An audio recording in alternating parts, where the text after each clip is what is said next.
Welcome to CT Politics Live with Joe and Michelle. I'm Jimmy J in for Joe, and that is Dr. Amy Chai in for Michelle. We have all the latest headlines affecting Connecticut. Hello, Dr. Chai. How are you this evening? Good, Jimmy. I guess you and I are the only people who are well today. Our team E- is all sick. What happened? Everybody's down. Three, right? Yeah. 3 out of the 5 are down right now with illnesses. I don't know. I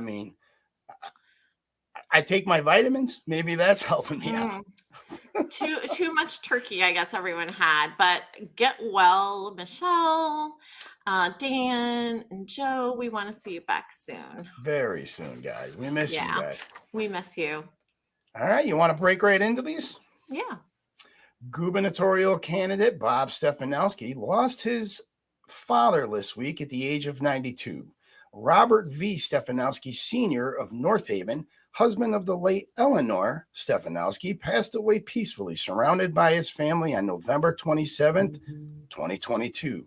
Born in New Haven, Connecticut on May 24th, 1930, the senior Stefanowski went to Hill House High School, where he excelled as a student athlete in baseball, basketball, and soccer.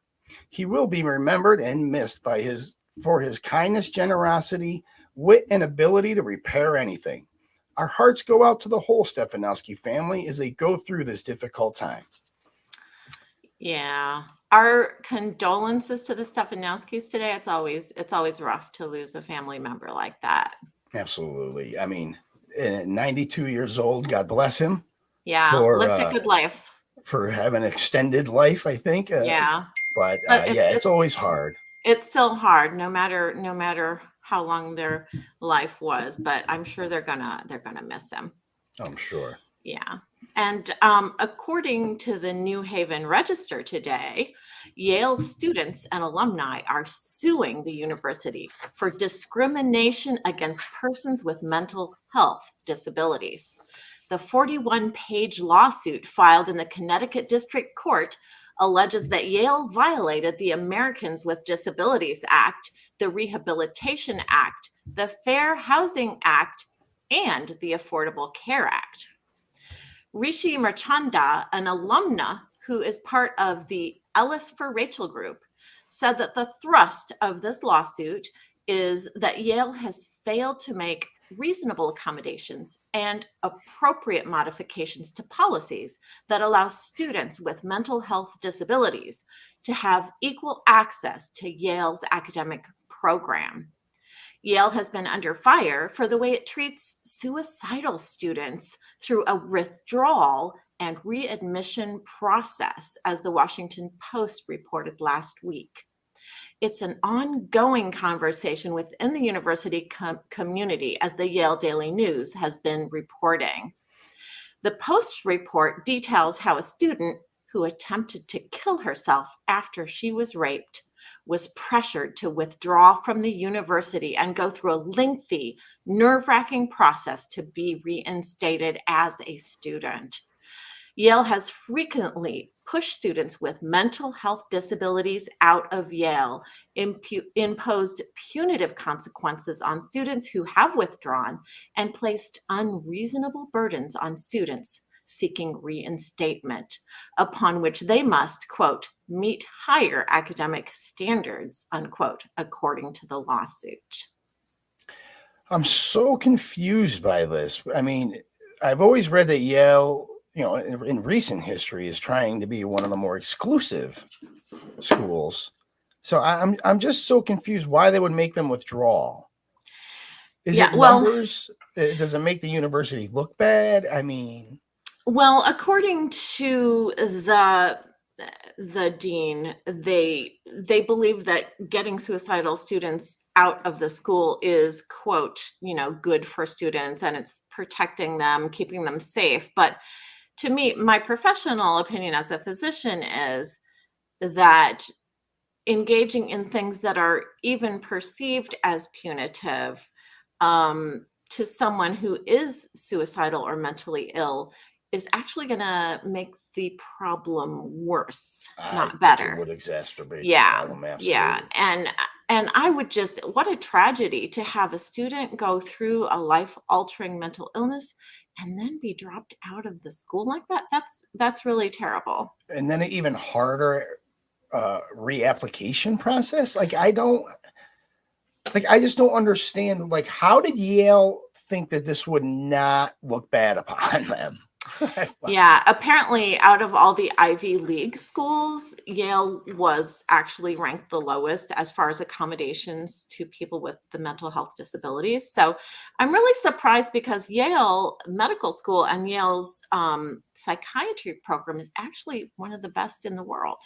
So you'd think they would be doing better. I would think anyway. so. Yeah. Speaking of Yale, New Haven implements person first language in city laws. Among other changes, the amendment changed the words handicapped persons to persons with disabilities, handicap ramp to accessible ramp, and mental retardation to intellectual disability, according to the new ordinance.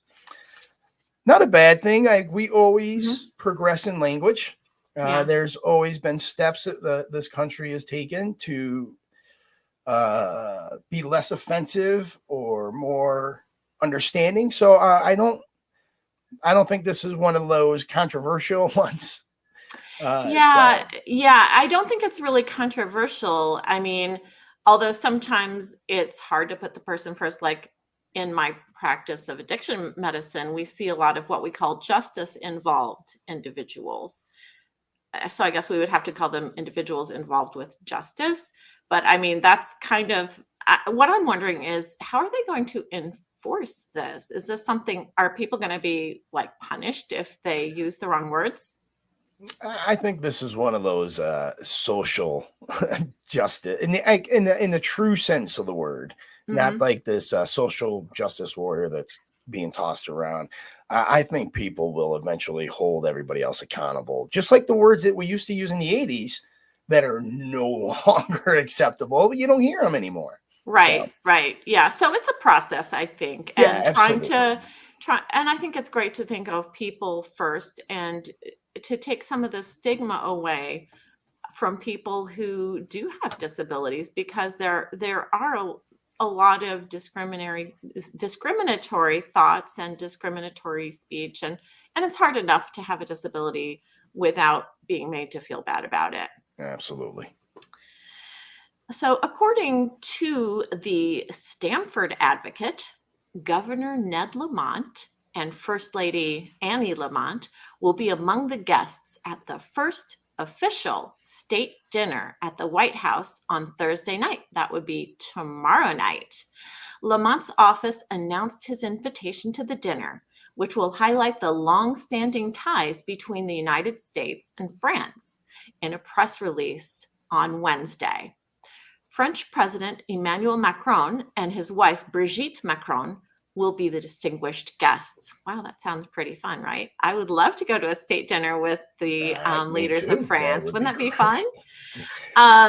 President Joe Biden is hosting the first state dinner since 2019.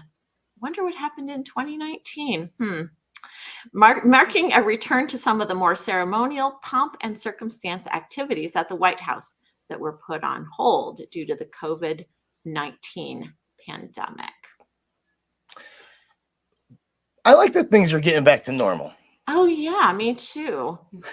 Yeah, it's this to me is a sign that America's really kind of moving forward, getting through the whole COVID scenario, having life return to normal. I'm sure everybody's really excited about that. I know I am. I know there's actually some debate now about students at University of Connecticut who are still having like mask and testing mandates to go to college. So I know that that's an issue that's still on the table. So I guess we're kind of moving forward at different paces, and those infections, they're still out there. So we do have to, still be cautious. I want to talk to you as a doctor about all this actually, but I think we need to move along with the headlines first. Wash your hands twice, right? 3 times. Right. Speaking of public health, the Connecticut Department of Public Health confirmed the first flu death of the year. In November, a New London County man in his 50s died from complications with the virus. In a press release, Public Health Commissioner Manisha Juthani, I hope I said that right, warned residents of how the flu season is already one of the earliest and most severe in recent years. This is a tragic reminder that the 2022-23 flu season is already an active one, Juthani said. As we approach the holiday, I strongly recommend that persons 6 months of age and older get a flu shot. Juthani urged state residents to get their flu shots and COVID-19 boosters if they have not already. She expects both the flu and COVID-19 to worsen once winter officially begins. There have been close to 6,000 flu cases and 102 hospitalizations so far. The state health department said the exact number of flu cases may be higher due to lack of reporting. Yeah, it's always hard to know, like, how many people do have the flu. I mean, how many of us get sick? We have a cough, a cold, and maybe a fever, but you don't feel bad enough to go to your doctor. I think I had it a month ago and I didn't report it. So oh yeah, I'm one of those. So it could be COVID, it could be RSV, it could be influenza. And as for me, because I take care of my elderly parents, I actually, if I get sick, I do try to go and get tested so that I know, how much risk there is and if I can do the things that I normally do, like getting groceries and visiting my parents and things like that. So, certainly if you do have family members who are elderly, if you do have anyone who's immunosuppressed, or if you're, 55 and over, you may want to consider using extra caution this season because we do have this triple threat here. So as a doctor, what do you say about the people saying the masks are there? Because we wore masks for so long, our immune system wasn't able to keep up with these viruses that are out there now, and that's why it's more severe. No, that's not true, actually. It was really actually pretty dramatic. Every year in my clinic, I would usually see a lot of people who have a disease called COPD. And COPD is a lung disease that chronic smokers get, and they have trouble breathing. And one of the things we see every winter is COPD getting worse and people getting really sick with worsening COPD. But wearing the masks during flu season for the past couple of years has dramatically cut the number of COPD infections we've seen. And I think that's, not only did it help with COVID, but it also helped with flu. And the fact that people were washing their hands, wearing masks, doing all these things really actually helped people from getting the normal cold and flu viruses. So actually what we're seeing is we're not wearing masks anymore. And so we're not as cautious as we were before. But that's why we're getting sick again. It's not because the masks, harmed our immune system. But I know there's a lot of information out there that's not really very well communicated, unfortunately. Right. Oh, well, thank you very much for that, clarifying that. I really appreciate that. We're actually going to go to our first break. It's only a 24-second break, so stick around, or it's going to be real quick. Want to have your show on CT Politics? If you produce a show on CT political issues or commentary and want to play it to the world, contact us now at ctpolitics.tv. We'd love to have you part of the team.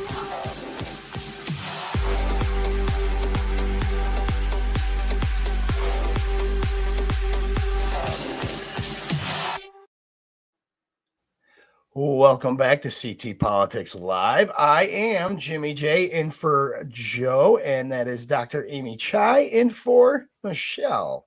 We're discussing some recent headlines, and I believe that Dr. Chai, you're up. Yes. Thank you, Jimmy. AP News reports that Hartford and senators from Connecticut, Vermont, and Maine called on the Biden administration on Tuesday to bring together federal, state, and regional officials to find ways to prevent possible energy disruptions this winter across New England. The senators, 3 Democrats and 2 independents, said that the region is heavily dependent on natural gas and feeling the impacts of the war in Ukraine and tight global energy supplies.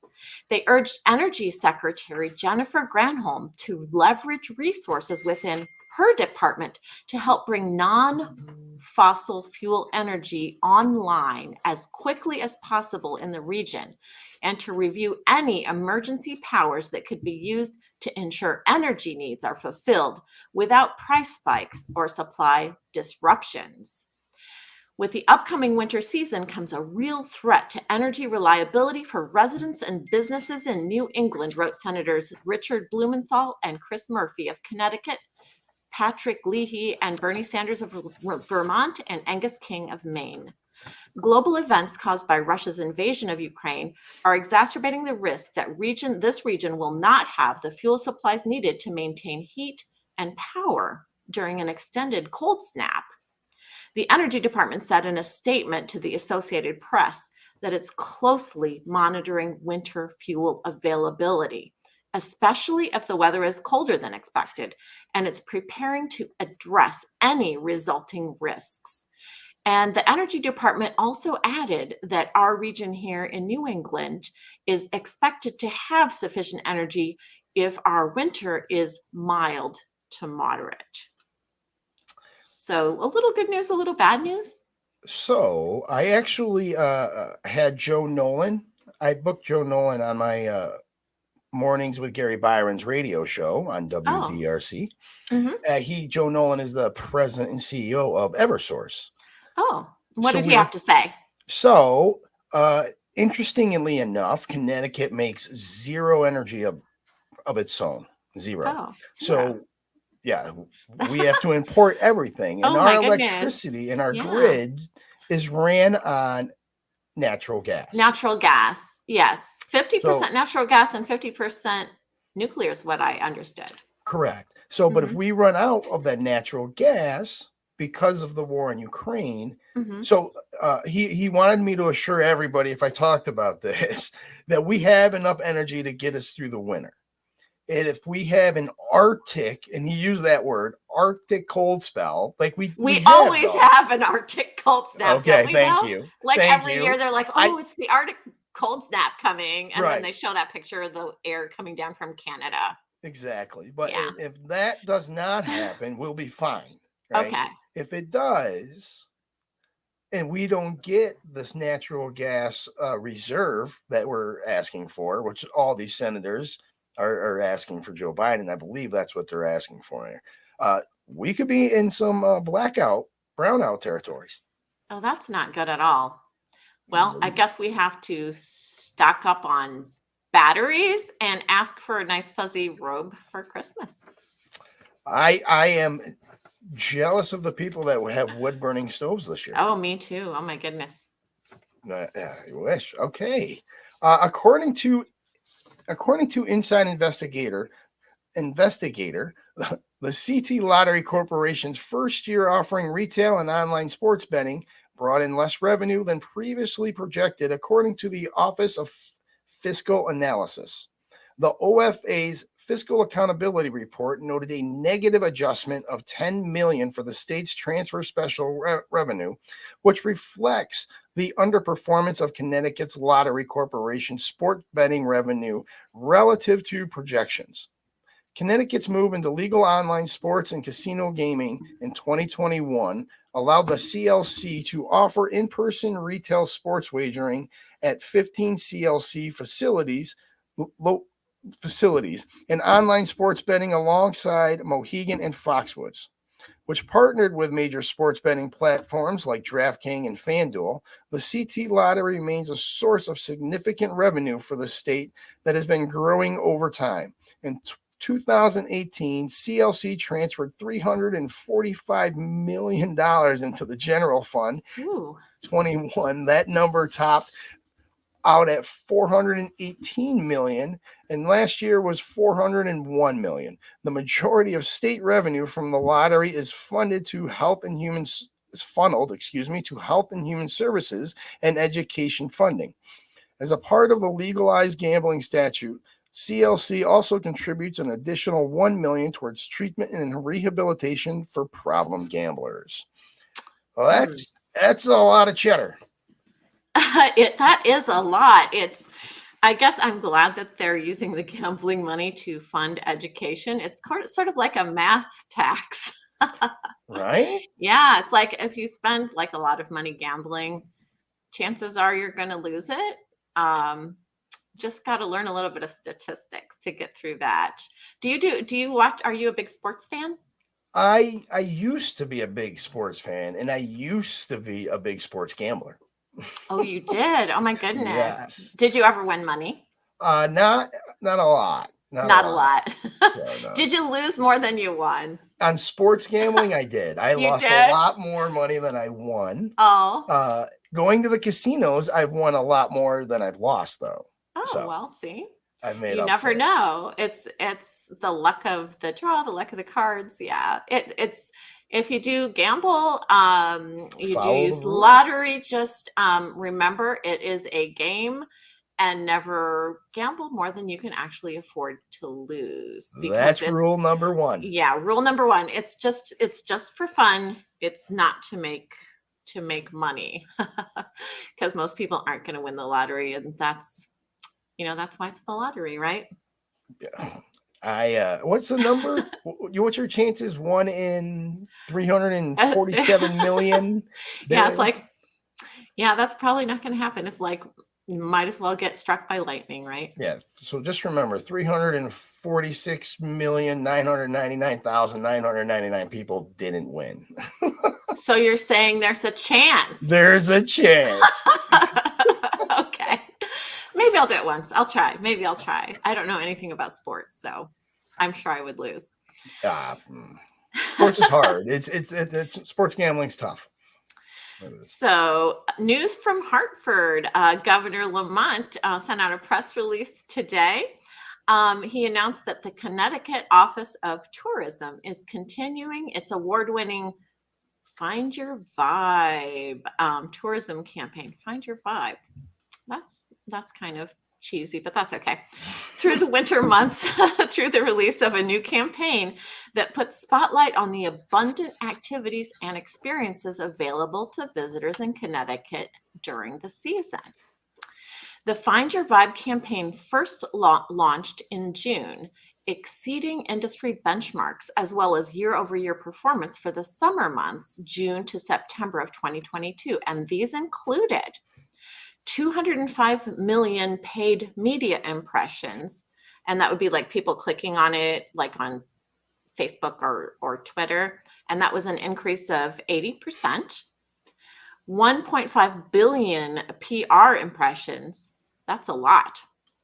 Out of state website visits up 94%. Wow, that's really good. Number of rooms sold is more than 7 million, which is an increase of 9.2%. Short-term rentals, including Airbnbs, amount to 462,000 overnight stays, an increase of 8%, with a total lodging revenue of $1.1 billion, which is an increase of 11%. So that's good news for Connecticut. And some of Connecticut's most popular outdoor winter events include, and pay close attention because you might want to try some of these out. The 12th annual Winterfest at Hartford's Bushnell Park runs from November 25th through January 8th, 2023. So the entire holiday season, there will be free ice skating and carousel rides 7 days a week, along with other activities. There will be a Jump Fest jumping competition for skiers. Oh, that sounds exciting. not for me, for other people. This competition in Salisbury includes Eastern Nationals, target jumping under the lights, junior jumping, the human dog sled race. I wonder what that is. That sounds kind of weird. Okay. Ice carving and snowball. And also the Fire and Ice Valentine Ice Sculpture Competition in February of 2023 is the largest single ice block competition in the United States. Wow. And it's held in Putnam and features more than 6 ice carvings, glowing fire torches, fire performances, and more. So everybody visit Connecticut's tourism website, which is ctvisit.com. That's ctvisit.com. And it includes a full list of events and activities to explore in the state throughout the winter season. That sounds really cool. Some of that sounds really cool. So what are you going to do? What are you going to do from this list? I'm going to try to hit at least 3 of them. I think I want to go to Putnam. I think the ice sculpture sounds really cool. Definitely going to go to the ice sculpture. That's going to be great. Yeah, absolutely. Hey, I see my clock right now, and it says we got to come up with a little break, I think. Okay. So you are watching CT Politics Live. We're going to take a quick break, and we'll be back with our guest this evening, Themis Klarides. Stick around. Great. CT Politics TV and the Connecticut Taxpayers Union present Unaffordable America with Daniel Kent Newmeyer, Joe Patrina's band Little House, focusing on Connecticut. Now get yourself ready, go cat go. Ooh yeah. Entertaining and taking an educational look at nonpartisan issues of affordable living in America. Born in a land where we wave 'em high. All points of view are welcome. And we got blue angels climbing in the sky. I'm the luckiest guy in America. I'm the luckiest man born in America. Join the Connecticut Taxpayers Union right now at ctpolitics.tv. Born in America.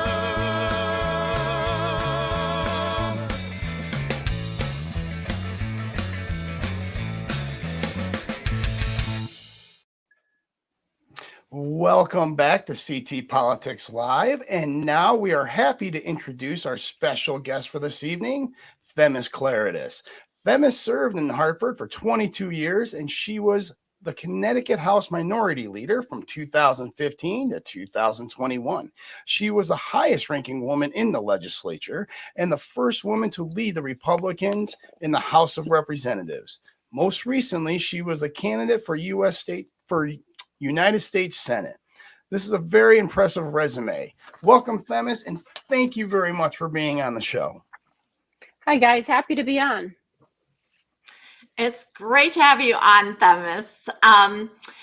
It seems to me like this year, I was watching your campaign. I think a lot of us were, and it seemed like this year was a very difficult year for you in many ways. First of all, I'm wondering, how are you doing, and would you be willing to tell us your side of the story in this kind of contentious Republican primary for the Senate?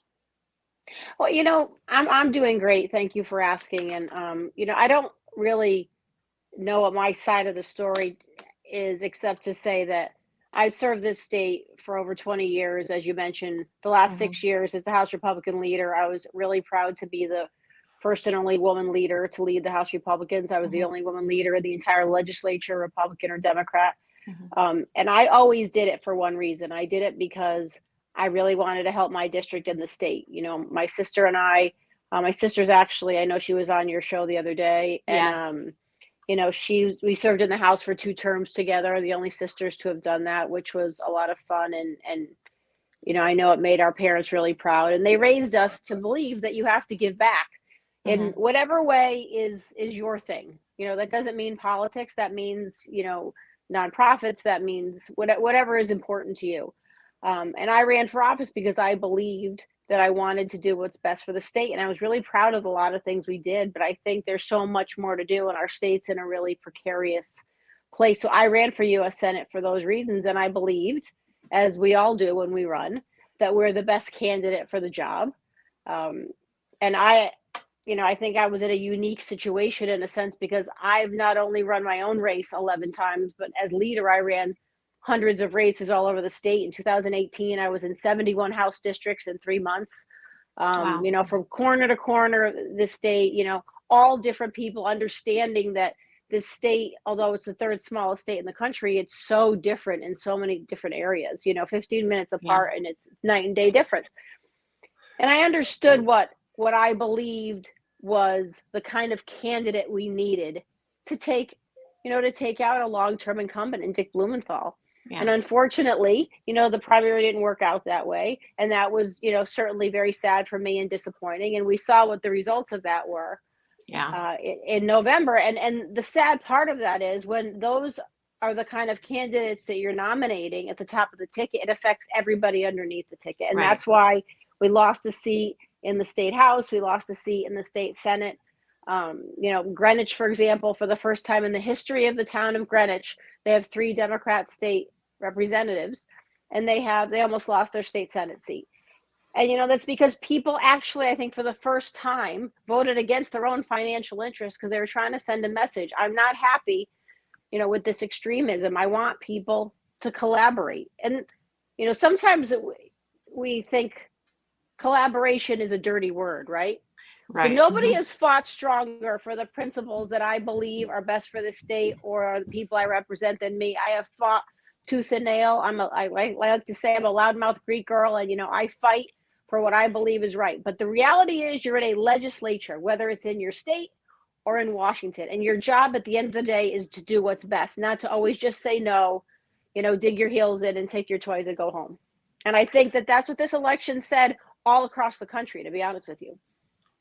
I have to agree with you. I really do. It was definitely a weird election across the nation, not just here in Connecticut, as I was watching it happen. I honestly think this was a huge referendum on the Republican Party, which leads me to my next question.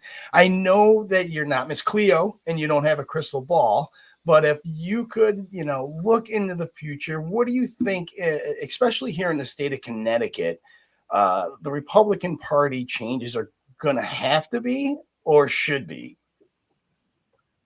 Well, I think that we have to reassess who we are and what we believe in, like really what we believe in. Instead of picking and choosing different items and saying this is a litmus test for whether you're a real Republican or a true Republican. To me, a traditional Republican believes in a few things: lower taxes, smaller government, allowing people to make decisions for themselves, strong foreign policy, strong borders, but allowing people in this country, if they want to do the right things, to get in. That's how my family got here. That's how all of our families got here. And so those are the basic principles of being a Republican to me. I think we have gotten off that. I think we have gone in a direction of saying that, you have to support one guy or one gal. And if you don't, then that's, you're not really a Republican. Or specific issues. Dobbs came down in June and we saw what happened with that. I think there's a place in our party for people of differing views, as long as your basic tenets are there. And I think we've drifted from that. And I think that's part of the problem. We have to figure out, who are we? And secondly, do we want to win elections or do we not?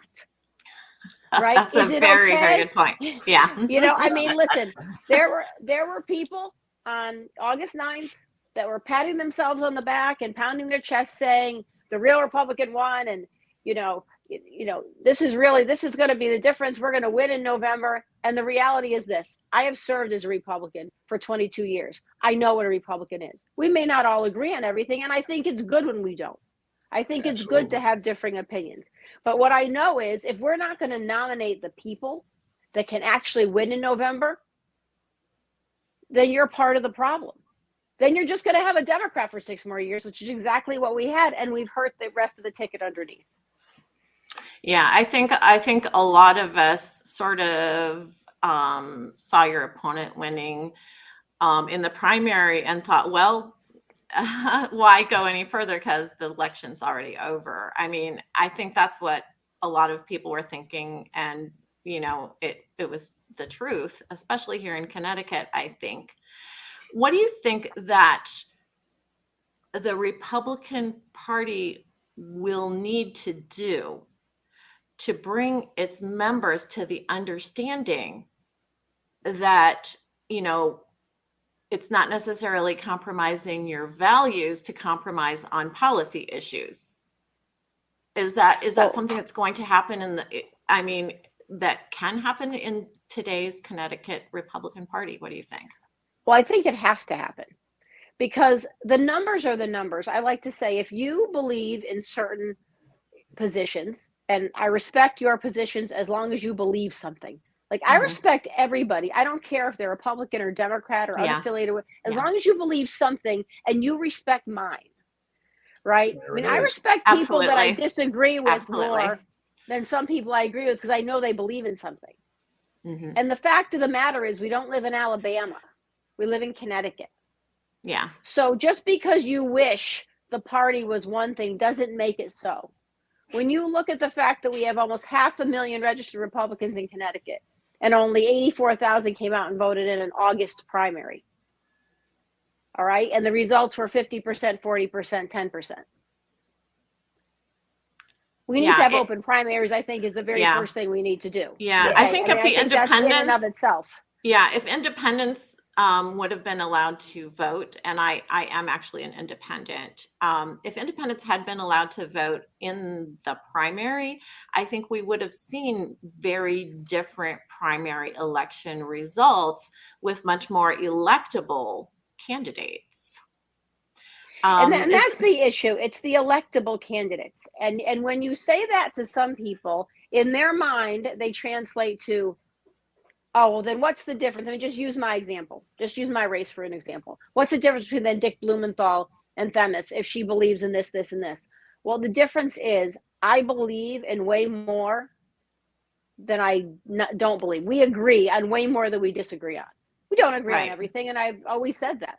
But the fact of the matter is having a candidate that might actually beat him versus a candidate who at 8:03 AP called the race. Yeah. I was gonna mention that. That was insane. Yeah, 8:03. I was on 1% of TV. the votes in. Yeah. Called the race. I was on live TV. I mean, I was doing live analysis on Fox 61 that night, and we were just going in the studio to be mic'd up. And the anchor said, "Oh, they called the race." And so, of course, we're saying, "Oh, what race?" And they, well, the AP called. I said, "Which one?" They said, "The Senate." And I said, "Which one?" And they're like, "The Connecticut." I'm like, "What?" They're like, "Themis, we're going to go to you first." I'm like, "Well, I don't even have the mic on yet. I'm not even mic'd up." But yeah. Wow. And that's the That problem. was I mean, crazy. do you cut off your nose to spite your face? I mean, I have actually a husband who, when he was younger, was very, very involved with a lot of these very right-wing groups. You know, he was that kind of Republican. He's now shifted and, you know, is more open-minded to a lot of things. And he would always tell me that their beliefs are they'd rather lose a general election than compromise. And, you know, I don't know how compromise ever became a bad word. So I'll tell you this: in 2017, in the legislature, one of the years I was leader, when we had a 1 vote difference in the Senate and a 4 vote difference in the House, and the Democrats couldn't pass their own budget, and we ended up passing our Republican budget in the House and the Senate. Yeah, that was great. compromise. Okay, but that's how we got a bonding cap and a spending cap and a volatility cap. That's how we have a flush rainy day fund today. The governor brags about. And that was your accomplishment, wasn't it? Well, you know, I was proud of what we did with that. Absolutely. You know, I was really proud of that. I mean, we worked on that and it didn't get finished till October 31st. But what happened was when they realized, the Democrats, that even though they had a slight majority, they couldn't get it passed, their budget. And then we called our budget and we passed it. The governor then vetoed it.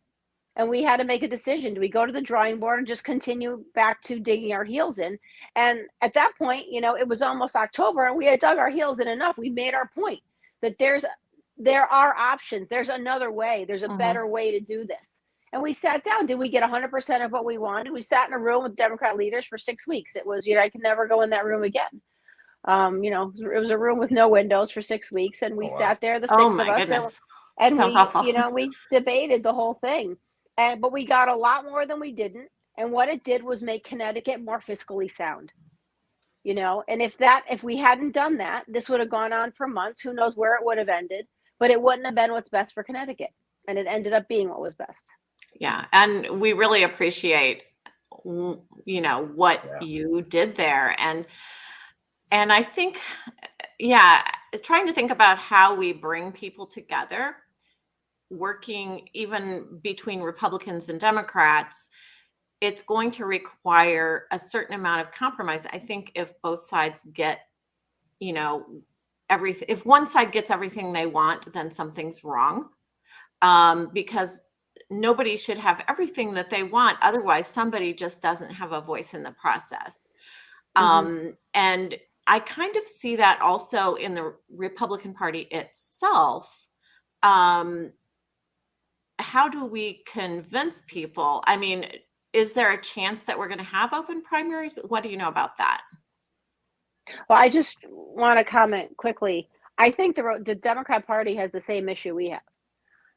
There is an extreme side of their party, and they try and push and bully and take control over what's going on. And one of my very close, statewide elected official Democrat friends said, Themis, we're coming to the same place that you guys. We're just a couple years behind.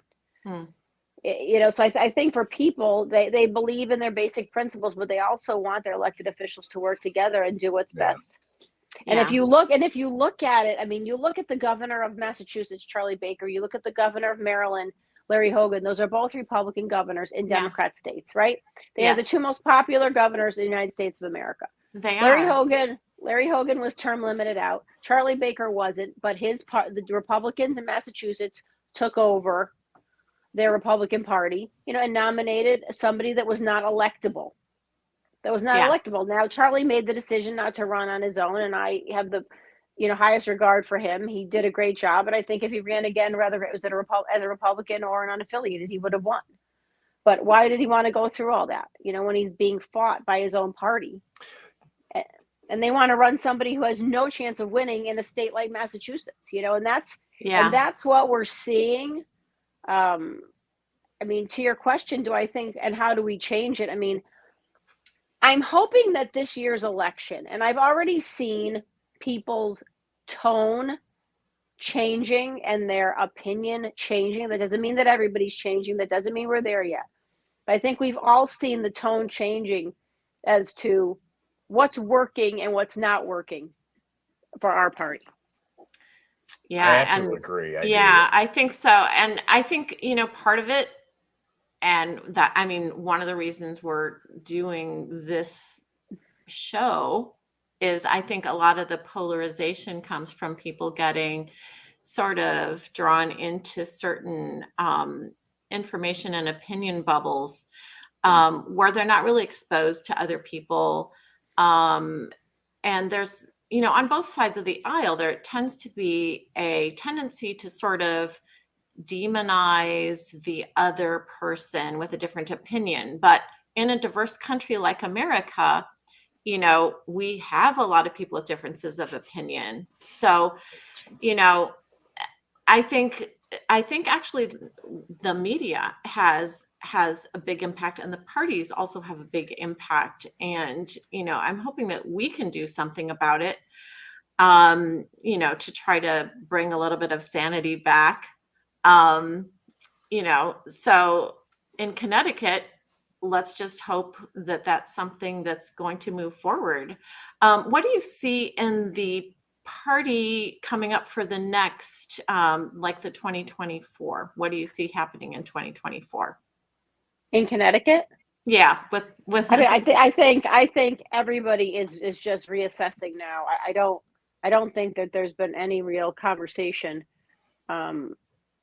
about what's going to happen in 2024, because, there are people that thought that the candidates that we ran were the best candidates, and now they're just in complete shock as to why this happened. And then there were people that knew all along that they probably weren't the best candidates. And so everybody has to get together in regards to that and say, go to that reassessing that I talked about and sit down and figure out, again, where are we and who are we and who do we want to be?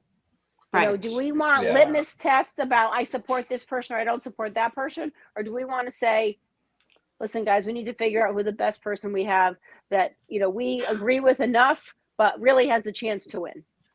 Right. Absolutely. Themis, I have to take it's like a 17-second break, and we're going to come right back and ask you a couple more questions, if that's all right. Okay, sure. All right, thanks very much.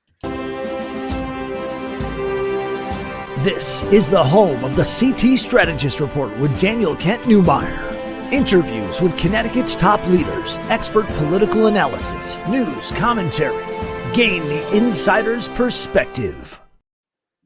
Welcome back to CT Politics Live. I am Jimmy J in for Joe Aguirre. That is Dr. Amy Chai in for our flu-ridden Michelle. We are here with our special guest, Themis Klarides. Hello, welcome back, Themis. Real quick before Amy cuts me off, because I'm probably going to ask a stupid question, and she asks all the smart questions. She's got that DR in front of her name. Do you think I don't even like saying his name, even though, do you think the Trump factor had a lot to do with this election in Connecticut itself with some of the candidates and nationwide? I think there's no question it did. I think we saw what happened in the battleground states. We saw Pennsylvania, we saw Arizona, we saw what's going on in Georgia. We saw how those really affected the results, and those were Trump endorsed candidates, and I really believe that whether it's in Connecticut, less in Connecticut, but I still think it affected. I mean, I think it actually is more in Connecticut, but it wasn't as much of a surprise in Connecticut. I mean, there is no surprise that if you request and almost beg for Donald Trump's endorsement and you ultimately get it, and that is your claim to fame, that you are probably not going to be successful. Yeah. Okay. That shouldn't be a surprise to anybody. But you have these other states where we saw losses of Trump endorsed candidates. And I think it's really interesting that a couple of weeks before the election, what did we hear? We saw it was going one way in February, then it was going another way in June, then it was going another way in August. And then a couple of weeks before it was, moms are going, trending towards Republicans, and, young people are trending towards Republicans. And then it completely went the other direction. And I think that, we talk about democracy and who is pro-democracy. I mean, I would never say that anybody, because of a party, is anti-democracy. But I do think that people really were sick and tired, of the name calling and of the, the posturing and the behavior, of him, and then going in and kind of just, trying to browbeat people and think that, just because I'm endorsing you that you should win. I mean, I think George is a perfect example. Governor Kemp, I'm a big fan of. Again, I don't necessarily agree with every policy ever put forth, but he is a strong, traditional Republican. All right. And he has gotten into brawls with the former president many times. He clearly was upset with him that he didn't do what he wanted him to do in the last election. And Donald Trump came in and worked against him. He actually had somebody primary him. He pushed David Perdue to primary Governor Kemp. Oh my goodness. Kemp won that was a big thing. He won the primary and then he won the election. And if you look at it, I mean, generally speaking, if the governor and the U.S. Senate candidate are both at the top of the ticket, you would think that the results would be, give or take, similar. Herschel Walker didn't get that same support. And one was endorsed by Trump and one wasn't. And I think that it was a referendum in many of the states for that reason. So speaking of the T word, what is your feelings on the January 6th? I don't. Are Whatever you you want really to going to call that. ask that, Jimmy? Are you really going to ask Whatever, that? yeah. I mean, like, I don't personally, I don't personally call it an insurrection, but that's just me. Yeah. But I would really love to know what you would think. Well, I think it was a horrible day in our history. Mhm. I certainly support people's uh, want and need and right to rally, to protest, to stand up for what they believe in. But I do not support anybody's right to break into a building, injure people, injure law enforcement and other citizens. And, I think it was just a horrible day in our history. And I think that Donald Trump had something to do with that. I do. I'm Yeah. I actually mean, listen, coming around. I'm not gonna lie. people are not robots, right? Everybody that was there that day has personal responsibility for themselves. No Right. question about it. Nobody made them do anything. But let's be Right. honest. I mean, this isn't the janitor down the street. This is the president of the United States, and people look up to that person, whoever it is. And he or she has an obligation to to act a certain way when you are a role model to people and people look up to you. And there's no question that he was very unhappy about the results. He wasn't accepting the results. He wanted them to stand up and fight. And he didn't care what that meant to everybody. Everybody had different expressions of that standing up and fighting. And he was perfectly happy to let them do that. And I just don't think that that's right. I mean, I think you have an obligation as an elected official, just like I think you have an obligation as a professional athlete. Kids are looking up to you. You're role models. Yeah. You can't act like a jerk, right? You can't be disrespectful. You can't be a bully. You can't be these things that we all learn as kids you can't be. Yeah, everything we learned in kindergarten not to do. Yeah. Yeah. Well, sticks and Behaviorally. stones may break my bones, but words will never hurt me was also Mhm. learned in kindergarten, and that's no longer the case. Yeah. Well, it's rough. And I hope we don't see another Biden Trump race in 2024, but we may. But and I know it's too soon to ask you, Themis, but what do you see for your own political future as far as, are we going to have like a Governor Klarides, or are we going to have like a Senator Klarides? I think you would be a great candidate. What do you think? Well, thank you so much. But right now I'm just, still in the clearing my head phase. I want to try and enjoy the holidays for the first time in 22 years. I haven't been worried about getting a caucus put together and being out and about in my district and all over the state, which I love doing. But Mm-hmm. right now I'm Yeah. just trying to clear my head and see what's next for me. That's actually sounds pretty good. Doesn't it? I've never had that experience, so it's a new thing. This isn't really a question. I'm just going to throw this out there for the cheap seats. Clemens Stewart on a lieutenant governor ticket. What do you think? Well, again, I'm That is Klarides and certainly Aaron I Stewart. think that the mayor has done a great job in New Britain. And for right now, I'm just I kind of have everything. I'm still practicing law, and I'm keeping my mind open to what I think might be next. Okay, well, we hope you don't give up after this, distressing year that you had, and we wish you would have been the candidate, or but I guess it's good to take a break, take a little holiday time off, and I understand that you and I have something in common, and that is cats. Yes, none of them Do you are here right now. I have 3. Oh, 3 of I them. What are actually their had names? 2, Penelope and Stavros, so they're Greek cats. Oh, Greek cats. Yep. And Winston, who is my parents' cat, my mom passed this summer, so I adopted him. So Sorry I about have the that. 3 of them. Normally they're like walking around and staring right into the camera. And Yeah, I know the feeling. I sometimes get my cat like jumping up here and like waving her little tail in front of the studio. Exactly. But yeah, cats are awesome. But it's a good way. I'm glad you were able to adopt your mom's Did cat. you I think ask? that's Did you great. ask my sister about cats yesterday? Because she had 6 cats I at think one we point. did. Oh my actually. goodness, I think 6 we actually cats? did ask her. Oh She my had goodness. three sets of siblings at one point.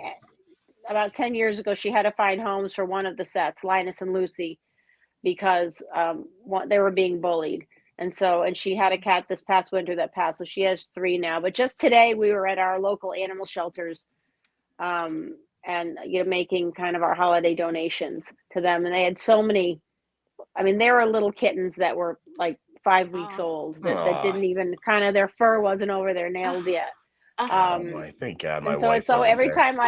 time I go, it's hard, because you want to take them all home. Oh, absolutely. yes. Well, Themis, I really and true, and I know Dan does as well. Appreciate you coming on, and I know that Dr. Chaya appreciates it. She can tell you for herself, but truly, truly an honor to speak with you. We really hope you don't give up politics, Klarides Stewart's. But thank you very much for coming on, and I hope we can talk again sometime. And Well, have it's a my great pleasure. holiday. Have a wonderful time with your family and your cats. You got cats to keep you warm and your family to I keep do. you warm too. I do, and thank you both for what you're doing and getting information out there, because I think that's so important. I think we need more of that. Yes, ma'am. Thank you. Indeed. Okay, well, thanks for being with us. My pleasure. Have a good night. You too. That was awesome. Not gonna lie. Yeah. Yeah. I feel bad for, what happened this summer. It seems like the whole ad about like, you're not one of us. And I'm like, wow, Right. that's pretty offensive. That, So I think, Themis is showing a great deal of grace, a great deal of character. And, I hope she keeps up the good fight, because she really wants to help the state. And I think that's great. absolutely. Now that she knows my face and stuff, if I ever decide to run, I hope she'll remember me and like endorse me as the Republican. Oh yeah. Oh my goodness. Because I think if I got her, a tiny bit, but I think if I got Themis Clemens' endorsement, I think I'd be good in like a town council or something. Goodness. Yeah. So, but yeah, that was Go for so like I've never spoken to her before. Like I know who she is, obviously, and I was extremely upset when she got primaried, and but I've never gotten to speak to her yet. So I was extremely happy to talk to her tonight, truly. So I guess that's it, right? That was a great show, I think. Seriously, thank you very much for all your help tonight, Amy. Yeah. And once again, we want to say to everyone on CT Politics TV, please get well soon. And if you're out there today watching and you're not feeling well, take care of yourself, go get checked out. Don't ignore any symptoms that you might be having, because it's just not worth it to ignore your symptoms. Go in, get checked. If you need to get a swab for COVID or flu, just go do that, and take good care of yourself, everybody, because you're important. Yes, you are. And thank you so much for joining us. Get all the latest headlines concerning Connecticut by visiting ctpolitics.tv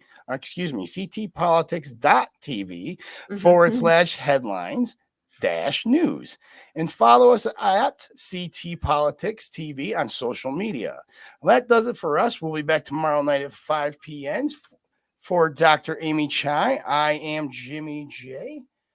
Thank you and good night. Good night.